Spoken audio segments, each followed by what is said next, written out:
Ute Wütthöft. I'm from Germany, from the feminist organization Gemeinsam kämpfen.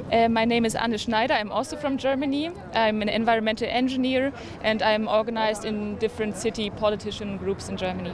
We came here to the south of Kurdistan to stay with the people here and to stand against the Turkish occupation and the Turkish invasion, to show our solidarity, to show that people here are not alone, and to also get impressions by our own eyes and our own hearts.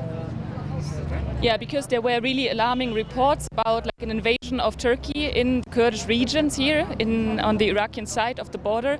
So we thought we want to get an own impression, really talk to the people that are affected and mediate between the different Kurdish parties here in this region. I think it will be the best to ask KDP itself, because we wondered, there's the word democratic in their name, so we thought they would be democratic and welcome us as guests, so it was not done like this. We wondered about this. Of course, we will not accept. We are still here. But the question for the reasons, better to ask them. So about this opinion, I think there are some economical topics about this. And there's also the topic about who's defending and who's getting into struggle with each other. So why we're here is also to not let it go what media and especially also Turkish state is trying to do to make this being an inner Kurdish problem by, for example, put the KDP towards other forces who are actually right now the only one who are defending self-defending the attacks from Turkish invasion. Yeah, I agree. I think it's similar, like why Germany, for example, tried to keep people in Germany and not letting them go. I mean, it's also out of economic reason, it's out of political reasons, because they're part of the NATO. And I mean, also the German state made clear in their declaration that they don't want to have a danger of the Turkish-German relationships because of the NATO.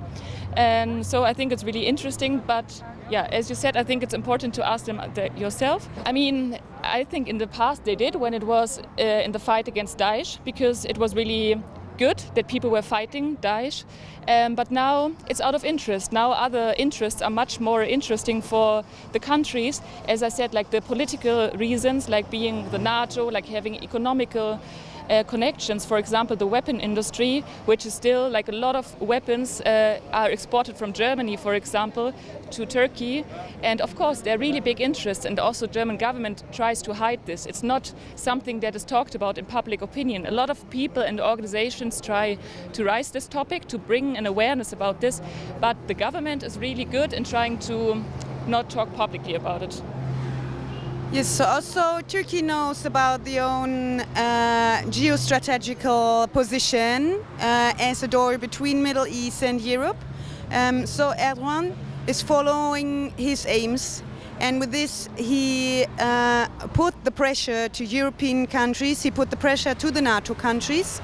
So, but we are here because of these reasons, because we say really, really clearly it's not possible that any geostrategical interests or economical interests are more high than the international law or than human rights. So this is why we are here, to also break this silence and say this is the most important, the humanity.